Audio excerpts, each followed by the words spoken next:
ये मैंने कराया था क्लास में उस दिन। आप पुराना रिकॉर्डेड लेक्चर देखोगे, मैंने करा रखा है ना। तो किस लेक्चर में कराया वो देखना पड़ेगा आपको। अभी तो ज़्यादा लेक्चर हुए भी नहीं है, अभी ना टोटल 7 लेक्चर हुए, मतलब कुछ लेक्चर 2 पार्ट में भी हैं। तो ये क्वेश्चन मैंने सॉल्व किया, इसमें क्या डाउट है बताइए। तो सॉल्व नहीं हो रहा था। तो मैंने ये क्वेश्चन तो सॉल्व, देख लेंगे। हाँ एक बार रिकॉर्डेड वीडियो आप स्किप कर, मतलब थोड़ा बड़ा हुआ देखना किसमें सॉल्व कर रखा है मैंने। इनिशियली कर रखा है, शुरू में लेक्चर 3-4 में होगा ये अराउंड। हाँ सो उसमें एक बार देखिएगा, मैंने सॉल्व कर रखा है। तो अगर नहीं समझ आएगा फिर नेक्स्ट क्लास में दोबारा पूछिएगा, अगर नहीं मिला तो। 71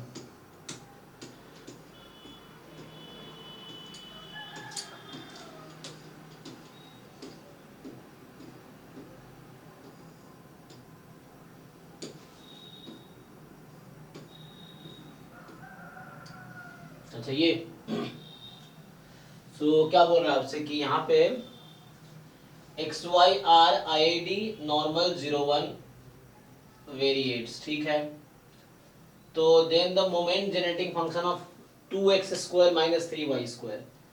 तो इसमें सिंपल है ना, क्या करना है, पहले एक्स स्क्वायर का डिस्ट्रीब्यूशन डिसाइड कर लेना है और वाई स्क्वायर का डिस्ट्रीब्यूशन डिसाइड कर लेना है, उसके बाद हो जाएगा।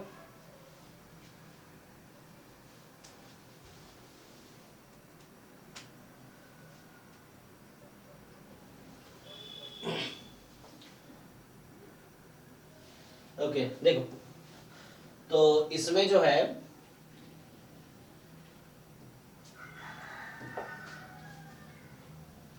बताइए एक्स स्क्वायर का डिस्ट्रीब्यूशन क्या होगा और वाई स्क्वायर का डिस्ट्रीब्यूशन क्या होगा।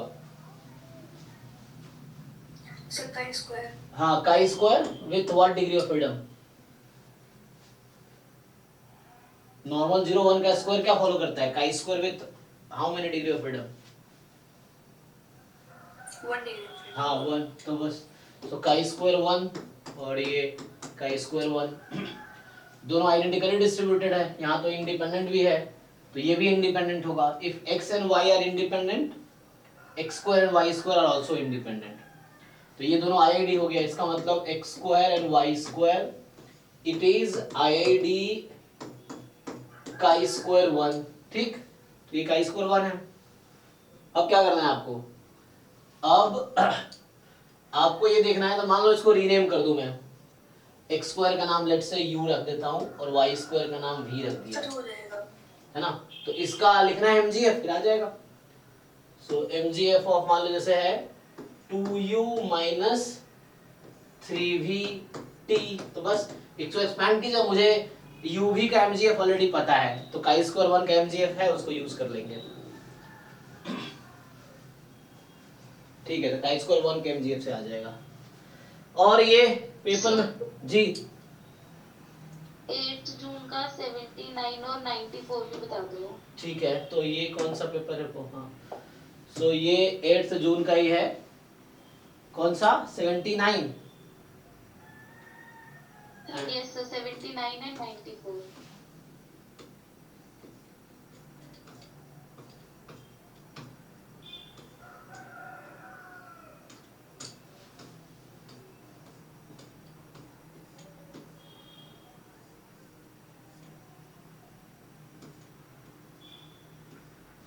अल्लाह ये भी सेम ही क्वेश्चन है। अच्छा तो 77 और 79 में क्या डिफरेंस है, थोड़ा सा मुझे लग रहा है क्या लिखना चाह रही है, पीडीएफ तो सेम ही है ना 70। हाँ यहाँ पे क्या है 1/2x स्क्वायर,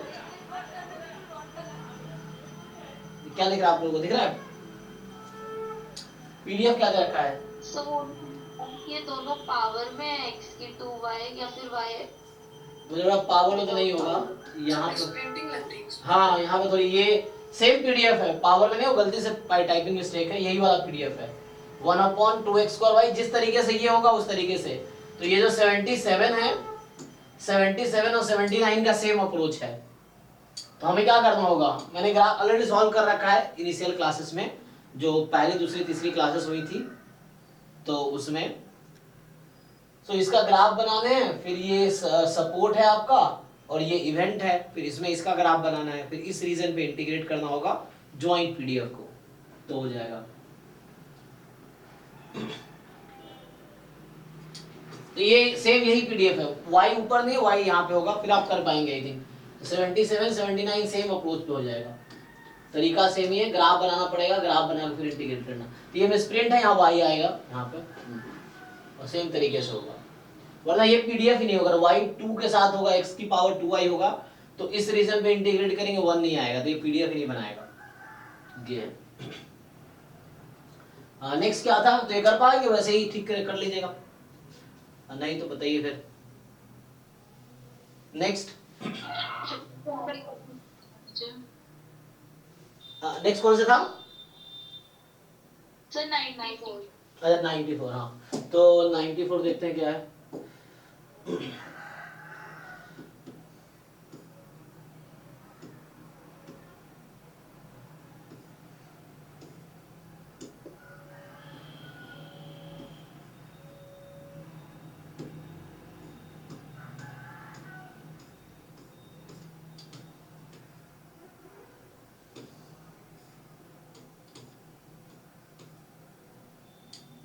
So 94 कह रहा है कि x1 x2 xn we are random sample from normal population theta sigma square, जहाँ सिग्मा स्क्वायर तो नोन है, मतलब वेरिएंस नोन है, तो मीन बस अननोन है, एंड w नॉट एक आपके पास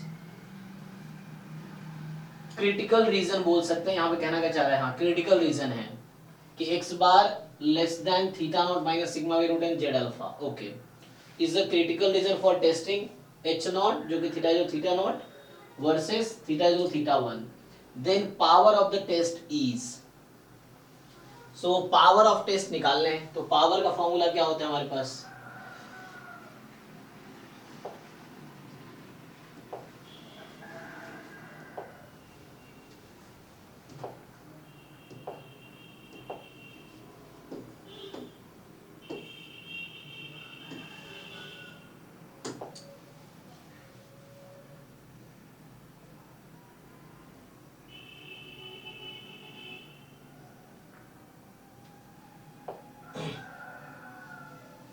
सो बताओ भाई पावर ऑफ टेस्ट का फॉर्मूला क्या है, what is identity for power of test, power of test is equal to what, probability h not when h1 is true. yes, so rejecting h naught या reject h naught when h1 is true, ठीक है, तो हमें reject h naught दे रखा है, ये critical reason, और h1 is true मतलब मुझे थीटा इज इक्वल थीटा 1, तो सिंपल कैलकुलेशन करना है, चलिए। सो यहाँ मुझे क्या करना है कि प्रोबेबिलिटी क्रिटिकल रीजन ये है, x bar less than theta naught minus sigma upon root n z alpha given h1 is true, एक मिनट, इज ट्रू, हाँ योगेश क्या क्या लगा रखा है, पता नहीं, खुद के लिए अभी क्लास ले रहा हूँ मैं, हाँ मैं फोन करूँगा क्लास के बाद, ठीक है जी। So x bar less than theta naught minus sigma by root n z alpha, ये हमारे पास है, इसको कैलकुलेट करना है समहाउ। सो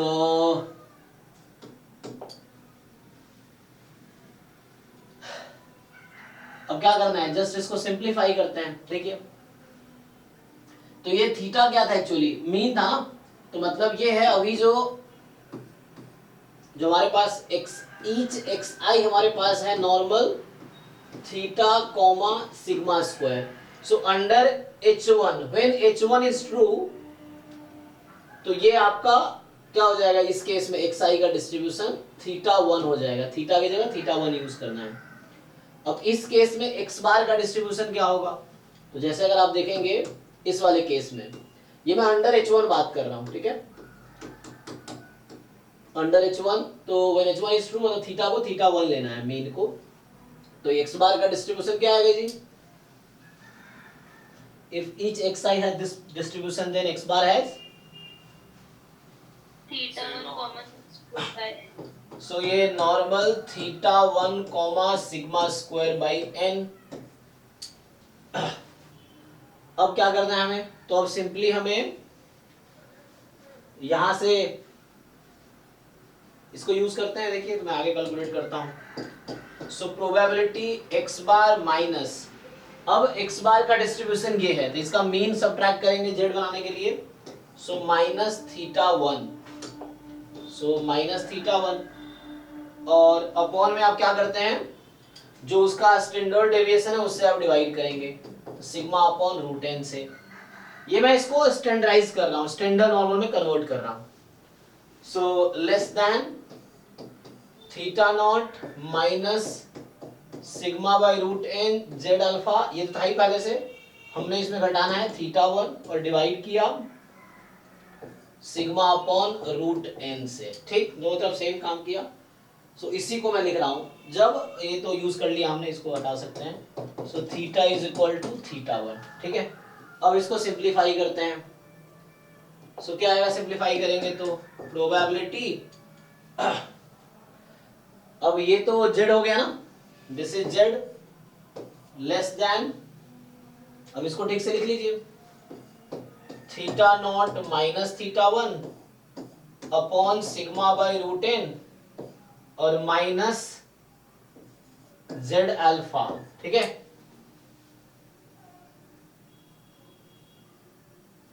सो क्या लिख सकते हैं इसको आप, फाई, देखिए कोई ऑप्शन होगा ऐसा। So this is phi of, आगे लिख दो,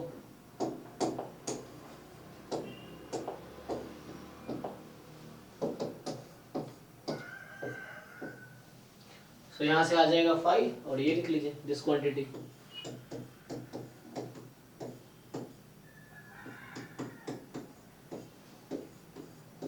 कौन सा ऑप्शन है,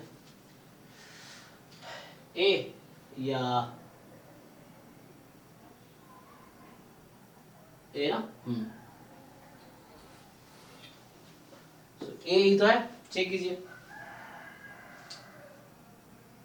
सो इसको एज ए कांस्टेंट ट्रीट कर रहे हैं, दिस इज के, है ना, जेड लेस देन के, फाई के, फाई ऑफ के। ठीक है जी, जिनका डाउट था। नेक्स्ट बताइए। यस।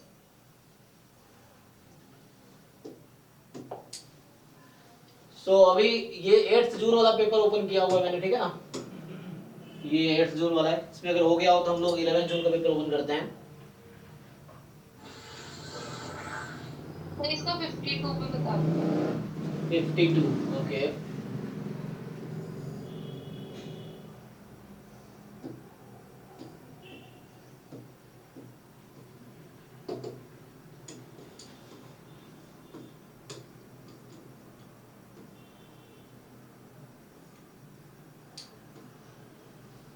ओके, क्या बोल रहा है कि the weighted average of first 2n natural number when every odd number is assigned the weight -1 and every even number is assigned the weight +2। Okay, तो इसमें क्या है, जैसे हमारे पास टोटल 2n नेचुरल नंबर्स हैं और ईच ऑड नंबर के साथ क्या असाइन किया गया है, +1, और ईच इवन नंबर के साथ +2।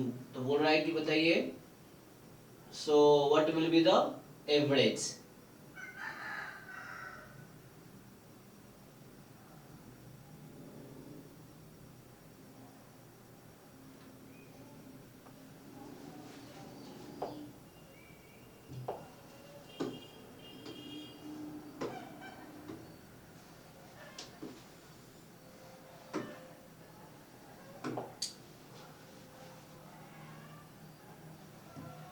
क्या है, जैसे सिंपली जब मीन लेते हैं हम किसी नंबर का, सो x1 x2 xn upon n, है ना, सो ये हो गया समेशन xi बाई n। अब अगर वेटेड मीन की बात करेंगे, वेट बाई k होगा तो उसका कुछ ऐसा होगा।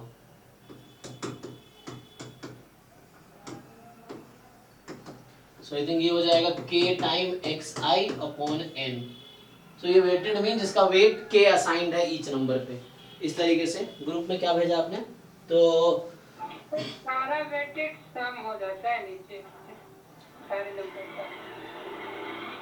अच्छा इसमें दे रखा है क्या, देखो देखता हूँ क्या बोल रहा है ये।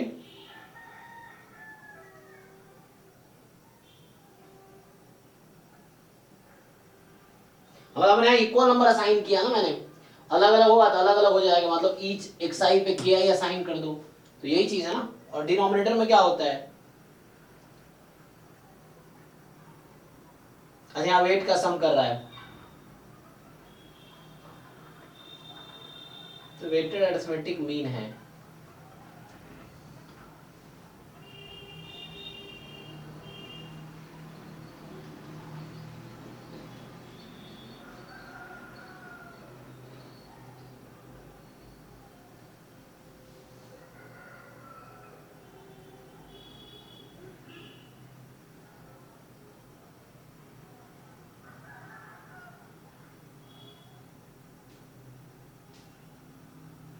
यहाँ तो ऐसा दे रखा है ना इस बुक में, तो अगर इसके हिसाब से देखोगे तुम,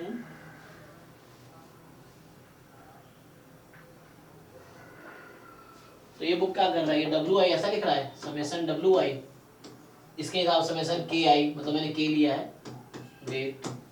तो वैसा करेंगे अगर हम,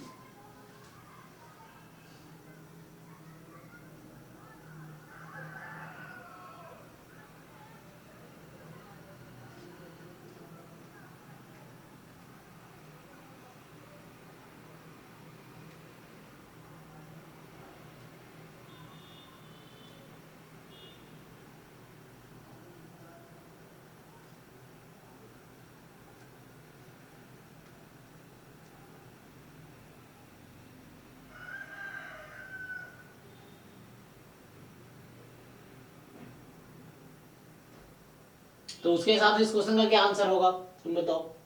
तो तुम क्या करोगे, माइनस अगर डिनोमिनेटर में -1 को फिर n टाइम ऐड करना पड़ेगा और 2 को भी n टाइम,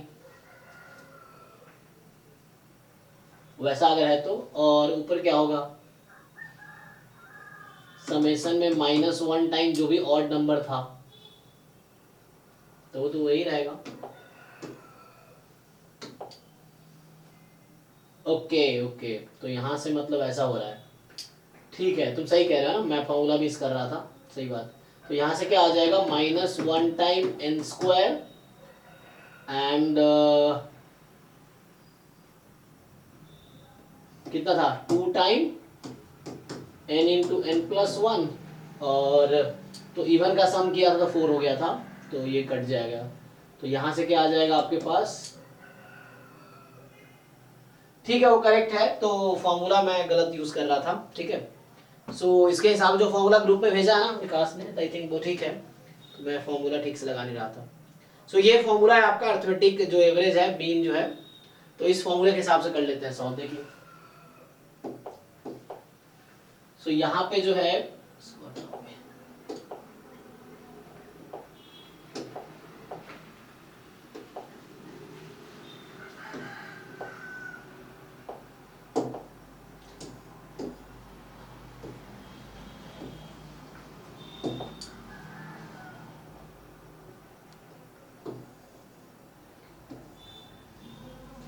ऐसे आप सॉल्व कर लो, जिनका डाउट था ये समझ आया क्या फॉर्मूले में है। सो इसका जो होगा एक्चुअली सेम है जो शुरू में लगा था, बस डिनोमिनेटर में मुझे क्या लिखना था, जैसे ईच ऑड नंबर के साथ, जैसे -1 इंटू 1 है, फिर -1 इंटू 3 करूंगा, वही चीज है मैं। और बाकी जो शुरू में हमने किया था -1 इंटू 2n -1, तो ये तो ऑड का सम हो गया विथ वेट है ना, वेटेड सम हो गया ऑड का, प्लस में फिर इसमें वेटेड सम होगा इवन का, 2 इंटू 2, 2 इंटू 4, 2 इंटू 6, पता है राइट फॉर्मूला है ना, जो डब्ल्यू आई आपका, डब्ल्यू जो वेट है, so W into x, summation W denominator में है। सो यहां से आपके पास आ जाएगा 2 इंटू 2n,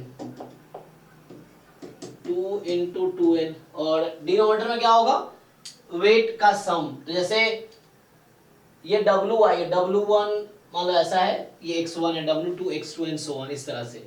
सो यहाँ से क्या होता है, सम ऑफ वेट्स हो जाते हैं एक्चुअली। तो सम ऑफ वेट्स मतलब -1 ऐड होगा कितनी बार, n टाइम, एंड फिर 2 कितनी बार ऐड होगा, n टाइम। तो इसीलिए वो आंसर ऐसा आएगा। तो यहाँ से अभी तो सॉल्व हो ही गया, -1 कॉमन ले लोगे अब तो हो गया। सो ये n स्क्वायर, और यहाँ से कॉमन लो, 4 कॉमन लो, सो n इंटू n प्लस 1/2, और यहाँ से आपका आ जाएगा 2n माइनस n n। सो कितना आ जाएगा, यहाँ सिंपली सॉल्व कर लो। सो अब आंसर ठीक है, 2n square minus n square. So अब ये n प्लस 2 आएगा, चेक कीजिए, अभी सॉल्व किया था ना हमने। सो अब ठीक है जी, इनका डाउट था तो मेनली फॉर्मूला में दिक्कत था, मतलब मैंने शुरू में फॉर्मूला गलत लिखा था। नेक्स्ट बताइए अब। सर 93 बता दीजिए। अच्छा 93, ठीक है।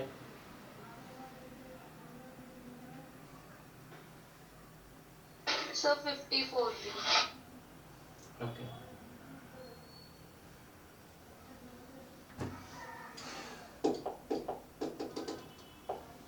सो 93, 54।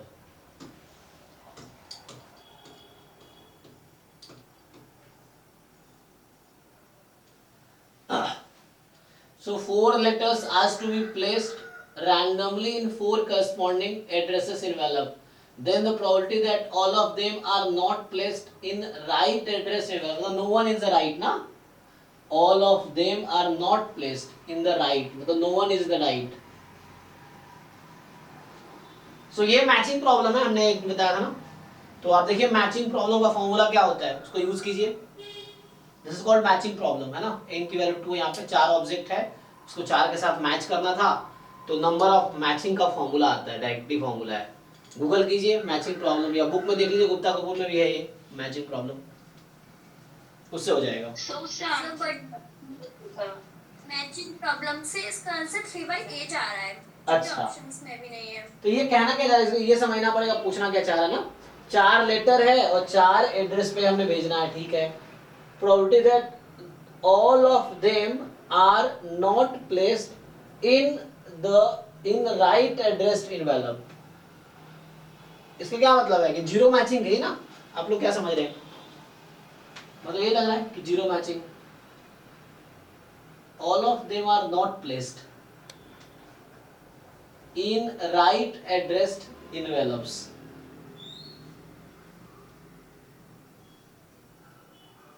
सर इसको पहले ऐसे लगाएंगे कि इसमें एज्यूम कर इसके पहले सारे लेटर राइट प्लेस पे गए हैं, उसमें से 1 माइनस कर देंगे, उसको तो हो जाएगा। अच्छा, उससे आ रहा है, मतलब ये कॉम्प्लीमेंट डिवाइस, वही इंग्लिश का ही दिक्कत है कि हम समझ क्या रहे हैं, ये चीज है। So all of them are not placed in the right, ये समझना चाह रहा है। तो जो मैं भी बोल रहा था कि जीरो मैचिंग, तो वो गलत है। जैसे ये बताया, इसका ये मतलब है कि all are not placed in the same, मतलब at least one is not in the same, या वैसे समझ लो, हाँ मतलब क्या बोलते हैं उसे, at least one are in the right address. Complement क्या होगा कि पहले तुम ये निकाल लो सारे सेम एड्रेस, अपने मतलब 4 मैचिंग हो गए ना, ये कहना चाह रहे हो, फिर उसका कॉम्प्लीमेंट ले लो।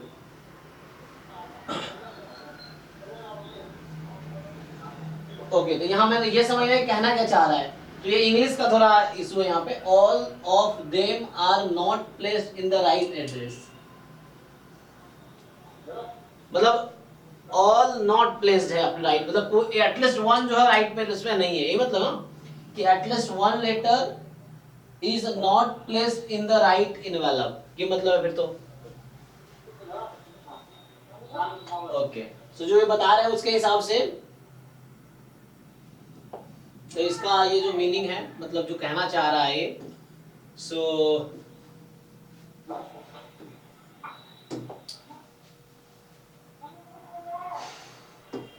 आप मैचिंग फॉर्मूला देख लीजिए, मैचिंग फॉर्मूला डायरेक्टली अप्लाई कीजिए कि ये जो पूछना चाह रहा है, मतलब ये जो पूछना चाह रहा है, इसका मतलब है कि 1 minus probability of all 4 matching,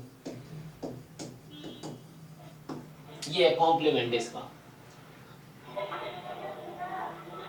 अब कर पाएंगे, अब देखिए आंसर क्या आता है, जिन लोगों को डाउट है देखिए। सो 4 मैचिंग के लिए फॉर्मूला लगाइए। विकास आपका माइक ऑन है, म्यूट कर लीजिए।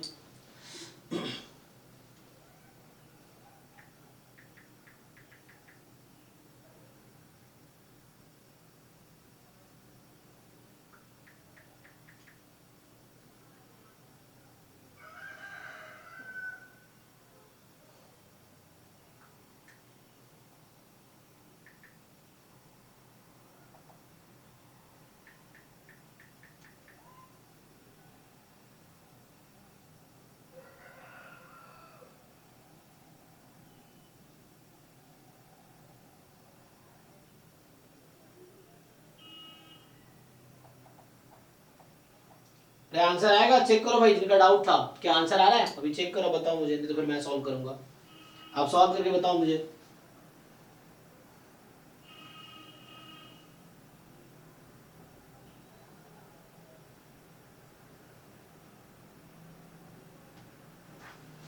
इसका आंसर क्या होगा? 4 मैचिंग है तो 1/4 फैक्टोरियल समेशन क्या था? -1 की power r। r started with 0 to n-k। क्या था? नहीं, 0 to n-k। यहाँ पे क्या था? अरे यहाँ पे r फैक्टोरियल है सर। क्या होता है? एक मिनट, ये ठीक है ना? सो 1 आपके पास है k फैक्टोरियल, k मैचिंग की बात कर रहे हैं ना, 4 मैचिंग की बात कर रहे हैं, तो k और r की वैल्यू n-k, तो 0 तक ही चला जाएगा ना, और अपॉन r फैक्टोरियल, तो मतलब r की वैल्यू जस्ट 0 रख दो। 0 रखो क्या होगा? 1, तो ये 1 ये तो सिंपली ना 0 to 0, मतलब एग्जैक्टली 0 रखना है r को, तो 1 हो गया, 1/4 फैक्टोरियल हो गया। तो इसका आंसर आ जाएगा ये। अच्छा,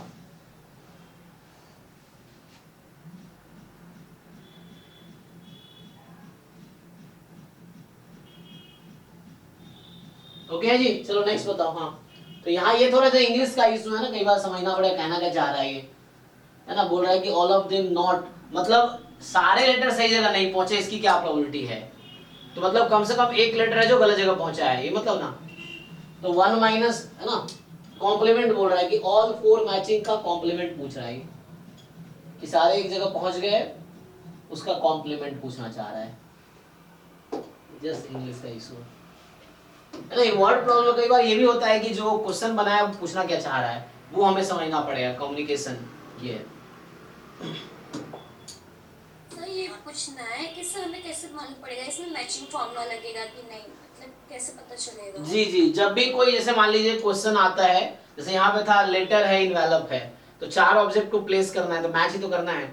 जैसे आपने हैट वाला प्रॉब्लम सुना होगा कि 5 लोग है, हैट उछाल रहे हैं, फिर वो अपना अपना हैट उठा रहे हैं, क्या प्रोबेबिलिटी है कि exactly 1 people will get their own hat. या वो होटल वाले प्रॉब्लम होते हैं कि होटल में 5 दोस्त गए, उन्होंने ऑर्डर किया, तो आपको समझ आएगा कि जो ऑब्जेक्ट को मैच करना है, यहाँ पे आपको सिंपली ये जो 4 लेटर है इसको मैच करना है इसके साथ। सो इसमें सिंपली समझ आ रहा है कि जो 4 लेटर है उस 4 इन्वेलप के साथ मैच करना है यहाँ पे। सो इक्वल, पहले तो यहाँ 4 लेटर है, 4 इन्वेलप है, एग्जैक्टली 4 ही होगा, तो मैचिंग प्रॉब्लम सेम यहाँ पे होंगे, एक दूसरे से मैच ही तो करना है। तो ये सिंपल इस तरह कुछ क्वेश्चन आप सॉल्व करेंगे, पता चल जाएगा। आप ऑनलाइन देख सकते हैं, गुप्ता कपूर वाली बुक में मैचिंग प्रॉब्लम प्रॉपर एक सेक्शन है, उसमें जाके आप एक बार चेक कर सकते हैं। तो मैचिंग प्रॉब्लम मतलब ये कुछ ऑब्जेक्ट है, उसको दूसरे ऑब्जेक्ट के साथ मैच करना है, तो आप में उसमें पूछा जाता है कि टोटल कितने मैचिंग होंगे, है ना। जैसे पिछले साल जैम में भी क्वेश्चन आया था, बताया था ना, वो होटल वाला क्वेश्चन है वहां पे, इस तरह से कि, या कई बार ऐसा भी होता है, हाँ मतलब कई सारे प्रॉब्लम्स हैं इस तरह से। सो उसमें आपको देख के पता चल जाएगा कि 4 लेटर्स को मैच करना है 4 इन्वेलप के साथ। कई बार कपल्स में भी इस तरह क्वेश्चंस बन के आते हैं ना, कि रैंडमली दे सेलेक्ट उस तरह से। सो क्या प्रोबेबिलिटी है कि वो मतलब अपने हस्बैंड को चूज कर पाएगा, नहीं कर पाएगा, इस तरह से कुछ। सो यहाँ मैच करना है, इसलिए इसका नाम मैचिंग प्रॉब्लम, मतलब एक स्टैंडर्ड प्रॉब्लम है एक्चुअली। तो 54 के बाद क्या पूछ रहे थे इस पेपर में? 93। 93, 95 भी है शायद, 93।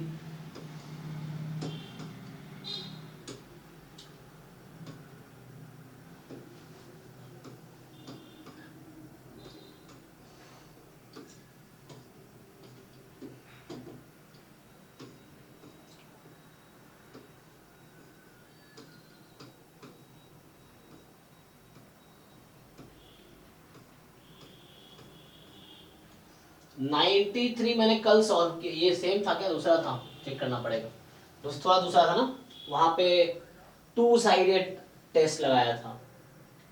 सो उसी तरह से हो जाएगा। 93 जो है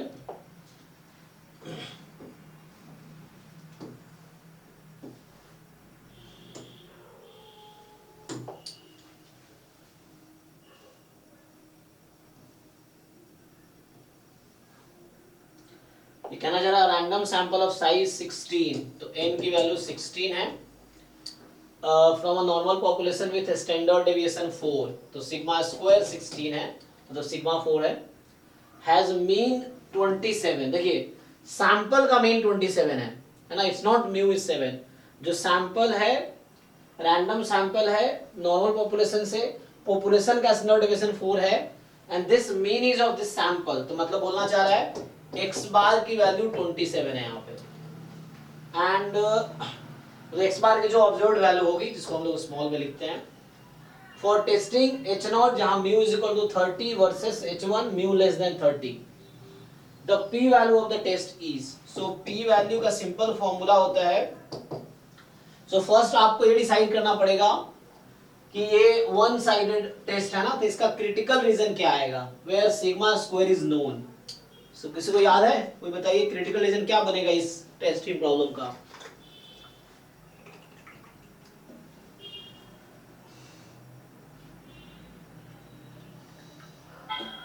x बार लेस एक than bar p। Less than sir वो x bar minus mu by sigma by root n।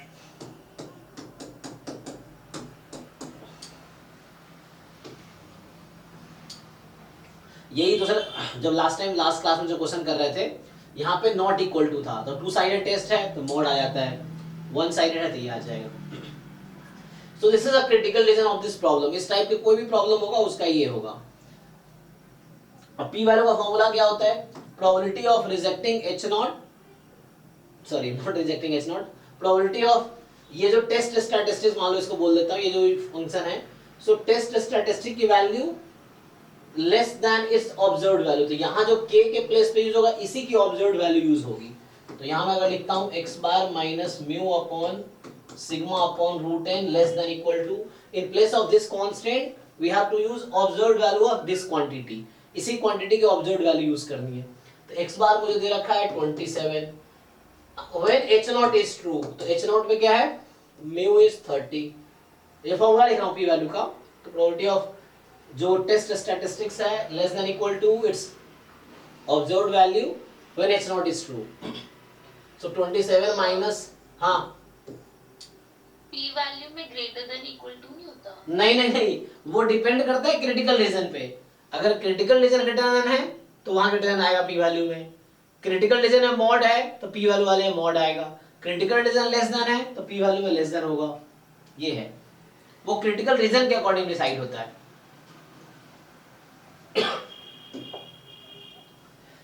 ठीक है ना, ये टेस्ट कुछ ऐसा है, ये वाला टेस्ट, ये मान लो इस तरह का टेस्ट है, ये लेफ्ट साइडेड हो गया इधर, सो जो p वैल्यू एक्चुअली आएगी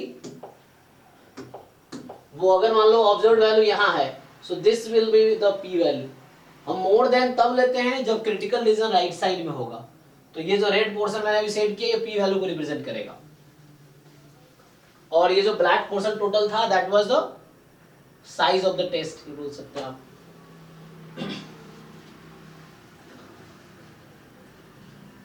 ओके, सो कैलकुलेट कीजिए, सो प्रोबेबिलिटी ये तो z बन जाएगा ना, इसका मीन घटाया, अच्छा यहाँ पूरा भी हुआ नहीं, तो ये था 4/16 है, 4 हो जाएगा, ये n 16 था, तो फाइनली लेस देन कितना, -3, चेक कीजिए, अब वो म्यू तो यूज कर लिया, यही वाला म्यू यहाँ यूज हुआ है 30, सो ये कितना आ गया,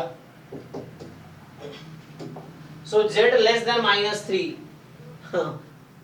z less than -3 same as z more than 3 है ना। तो यहाँ लेस देन में दे रखा है आपको।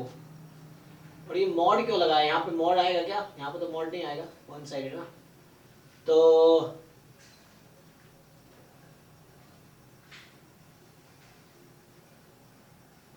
बताओ भाई क्या आंसर लोगे? सो ये मान लो इधर -3 लेट से ये नंबर है, तो ये इधर +3 है, तो ये तो सेम ही रहेगा, कोई दिक्कत नहीं। हमें तो ये बस कैलकुलेट करना है। How to find this? ये आप फाई ऑफ -3 लिख सकते हो, या इसी में करना, चूंकि मैं डेटा यहाँ से यूज करने हैं तो मैं इसके टर्म्स में देखना पड़ेगा, ठीक है। तो नाउ यू थिंक -3 और +3 के बीच की प्रोबेबिलिटी कितनी दे रखी है इन्होंने? यही है ना 0.9973। तो ये वाला जो पोर्शन है 0.9973, ये इसकी प्रोबेबिलिटी है इस बीच की, ठीक है। अब आपको क्या करना है, पहले 1 में से इसको घटाओ। सो 1 में से घटाओ इसको, 1 में से इन दोनों की आ जाएगी, लेकिन मुझे सिर्फ इतना ही चाहिए, तो आ जाएगा 1 minus this thing 0.9973 upon 2। Upon 2 क्यों आ रहा है? क्योंकि ये 2 साइडेड टेस्ट नहीं है, तो मुझे उस साइड पर नहीं चाहिए। अभी इस बीच की प्रोबेबिलिटी ये है, मुझे बस इतना चाहिए था। तो 1 माइनस करेंगे तो दिस एंड दिस दोनों इंक्लूडेड है, दोनों इक्वल होगा, तो हाफ कर दिए। तो ये देखिए क्या आता है, इसको कैलकुलेटर से फाइंड कीजिए।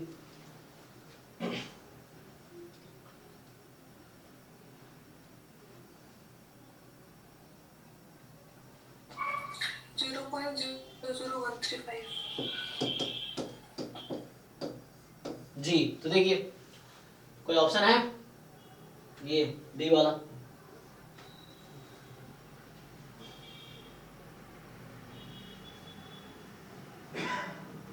ओके, तो ये हो गया।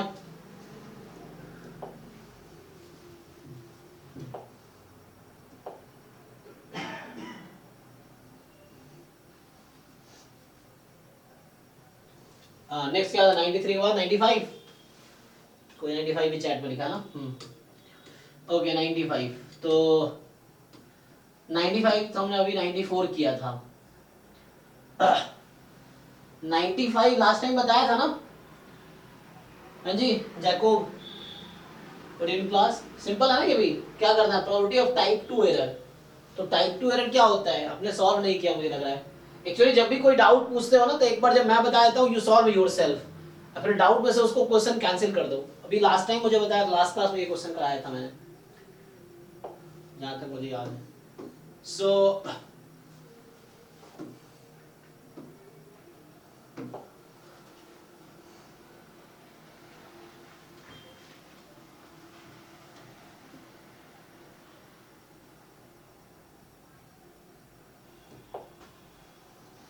So xi be a random sample of size 5 from Bernoulli distribution with parameter theta for testing the null hypothesis this against this. Okay.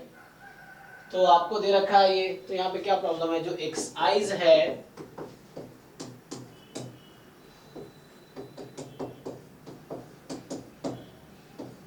ये बर्नौली थीटा है, तो बाइनोमियल यहाँ कहाँ तक है, i की वैल्यू 1 to 5 है, या r है तो r लिख लो, कल ही तो बताया था मैंने 5 थीटा।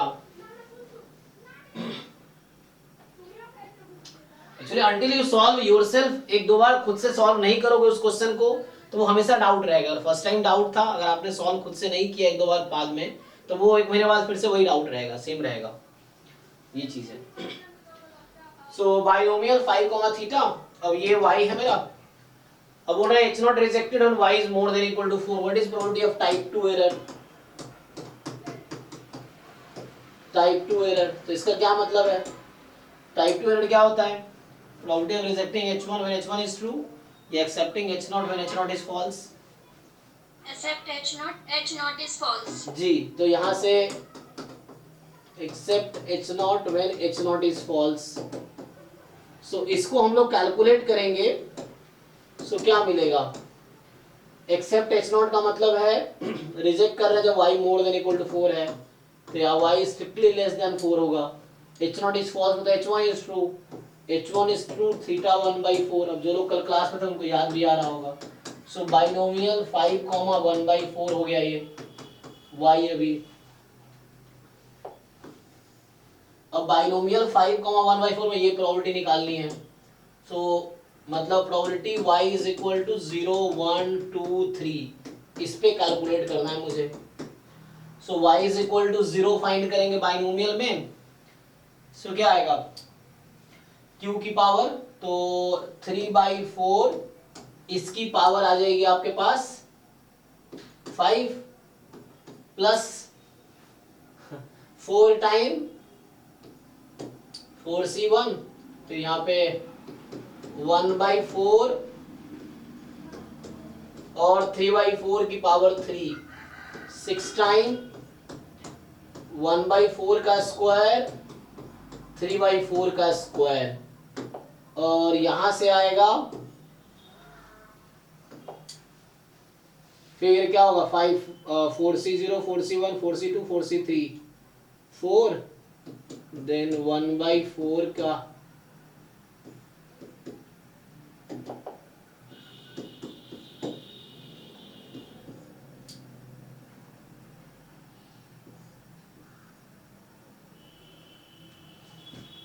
इसको सिंप्लीफाई करो। अब ये सब मतलब लास्ट टाइम यहाँ तक मैं भी यहाँ तक लिख ही दिया था, बस थोड़ा आगे कैलकुलेट करना। हाँ जी जब को are you in class? Yes sir. So अब लास्ट क्लास में बताया था, आपने पूछा था कल क्लास में। Yes sir, I answered it in the last class. So did you try to solve? I यहाँ तक मैंने लिखे था लास्ट क्लास में। यहाँ तक मिला, उसके बाद कुछ कैलकुलेशंस में कुछ एरर हो गया, इसीलिए ओके ओके आंसर नहीं मिला। अभी मिला। चलो चलो अभी मैं तो कर देता हूँ solve, otherwise you next class फिर से पूछोगे तुम। इसको कंप्लीट कर देता हूँ मैं। सो तो ठीक से कैलकुलेशन करोगे आंसर आएगा।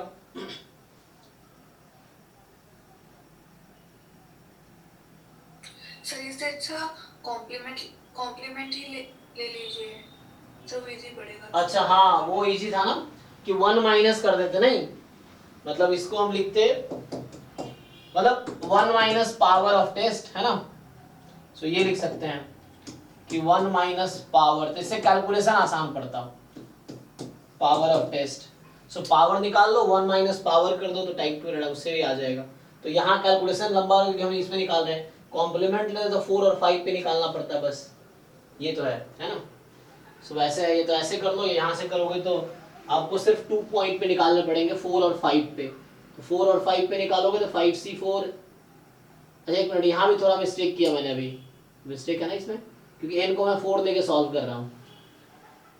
एक मिनट, ये ना मिस्टेक किया मैंने, ध्यान देना। ये बाइनोमियल 5,1/4 है, मैं जो लिख रहा था 4,1/4 के लिए लिखा था, ठीक है। सो इससे करोगे अगर तो यहाँ से आ जाएगा 5c4 विच इज 5 एंड 1/4 की पावर 4 एंड 3/4 की पावर 1। 5 हमारे पास था, मैं 4 के लिए पहले कर रहा था। एंड यहाँ से लास्ट 5c5। सो y वाला और 5 निकाल लो ना, सो 1/4 की पावर 5 आ जाएगी। ये निकाल लो, इससे आ जाएगा। सेकेंड तरीका जो मैं अभी लिख रहा था, सो ये थोड़ा इससे लेंथी हो रहा था ना, ये 5c0 होगा। 5c0 मतलब 1 यहाँ 4/5 लिखना था मुझे, इससे आंसर आएगा 4/5 रेज़ टू पावर। लेकिन प्रॉब्लम ये है मैं क्या कर रहा हूँ, एक तो ना 3/4 की पावर 5 प्लस मतलब इससे किसी तरीके से निकालो, यू फाइंड दिस वे और दिस वे, आंसर सेम आएगा। कैलकुलेट करो, इसे कैलकुलेट करो, बताओ। नहीं Jacob, you find and tell me answer. इससे कैलकुलेट करो जरा क्या आएगा। एक ये तरीका है, दूसरा ये तरीका है, सेम है, कैलकुलेशन करने के 2 डिफरेंट वे हैं। अदरवाइज अब ये नंबर्स का कैलकुलेशन तो आप लोग भी कर सकते हो कि 4 की पावर 5 कितना होगा, 4 की पावर 5 मतलब 2 की पावर 10, 512। तो ये 5, तो ये 6/512 होगा। 2 की पावर 10, 2 की पावर 10 कितना होता है, 1024 आई थिंक, नहीं ये कैलकुलेशन कैलकुलेटर एक बार यूज करके चेक कर लो क्या आएगा। सो 6/1024 आएगा फिर, और वहां भी छोड़ दिया मैंने 3। कोई कैलकुलेशन करके बताओ भाई, गलतियां क्यों कर रहा हूं इतना। 5 या 15 16 होगा ना, 16। अभी ठीक है, बताइए क्या आंसर आएगा।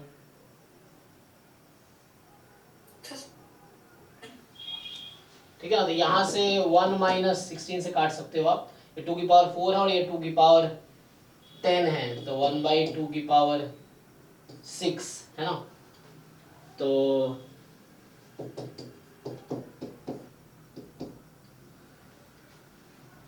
64, तो ये 63/64 आ गया आंसर, ये है।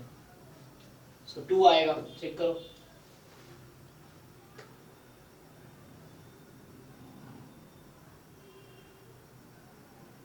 सो यहाँ ने पावर कैलकुलेट किया, पावर क्या है जस्ट ना, इसका मतलब इसके आगे कॉम्प्लीमेंट ले लिया जस्ट। सो 1 माइनस किया तो y लेस देन 4 था, तो complement more than equal to 4 हो गया। तो 4 and 5 ओनली 2 वैल्यूज।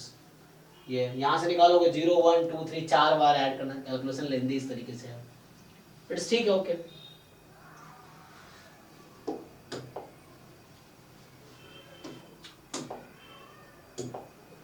अब कौन सा डाउट है इसमें, कौन सा रहेगा 95 के बाद?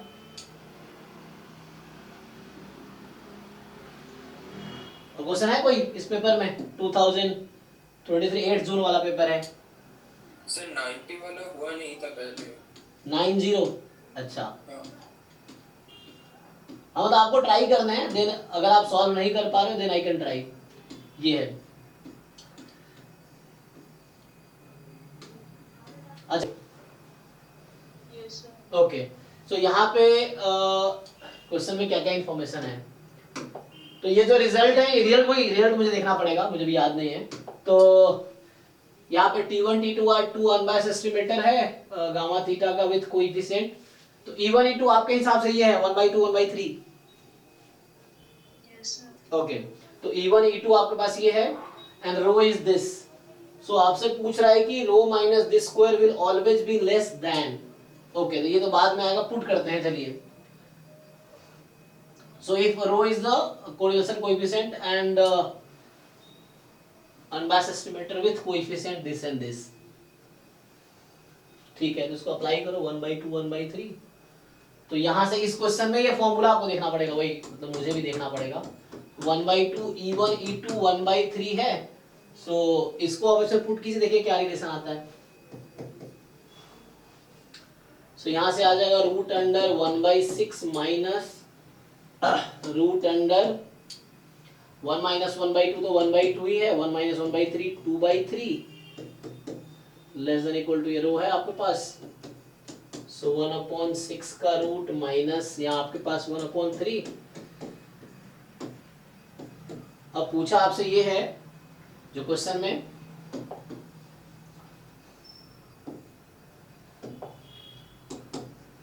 सो रो माइनस रूट अंडर 1/6, ठीक है। ये अभी क्या है, मोर देन इक्वल टू, या रो को उधर ले आओ। सो आपसे क्वेश्चन में क्या पूछा गया वो देख लेते हैं। क्वेश्चन में पूछा आई थिंक रो माइनस 1/√6,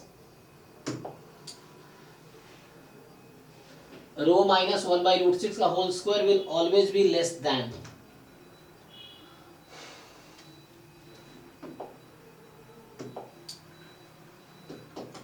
तो बताइए यहाँ से रो माइनस 1/√6, यहाँ से तो मोर देन इक्वल टू आ जाएगा minus 1/√3। Then now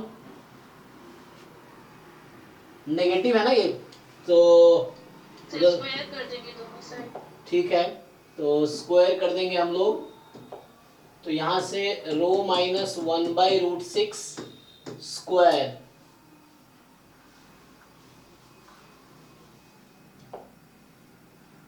will be less than ना, will always be less than। तो यहाँ क्या आएगा, क्योंकि नेगेटिव है इसीलिए, तो यहाँ से उधर नेगेटिव है ना एक नंबर,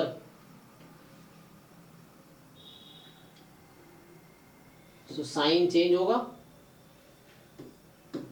1/3। चेक कीजिए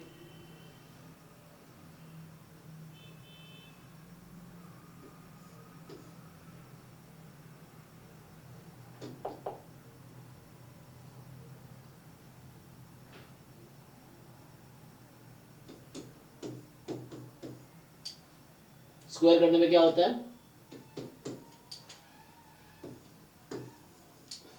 देखो जब -1 लेस देन 1/2 है, स्क्वायरिंग बोथ साइड करोगे तो क्या होगा, -1 का स्क्वायर 1 हो जाएगा और ये आपका 1/4 हो जाएगा, इसलिए क्योंकि वो उसके बीच का नंबर है तो आई थिंक ये स्टोरी यूज होगी, तो यहाँ से ये आ जाएगा। ठीक है, स्क्वायरिंग कर दिया आपने तो आ जाएगा 1/3। तो इस क्वेश्चन का आंसर है 1/3, यही ना।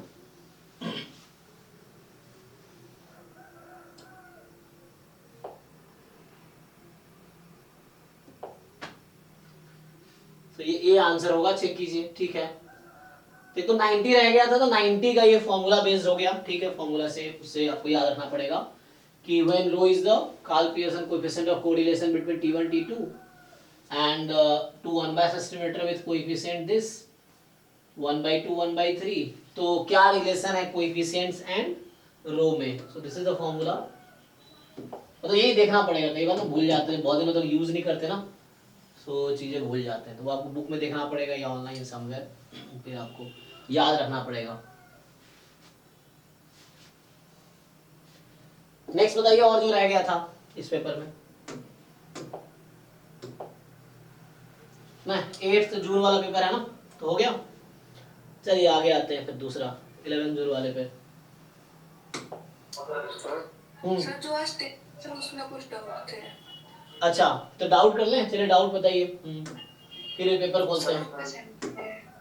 ठीक है, तो जो डाउट्स हैं, 1-2 डाउट्स कर लेते हैं। ठीक है सर, मैंने आपको एक प्रॉब्लम भेजा था, उसका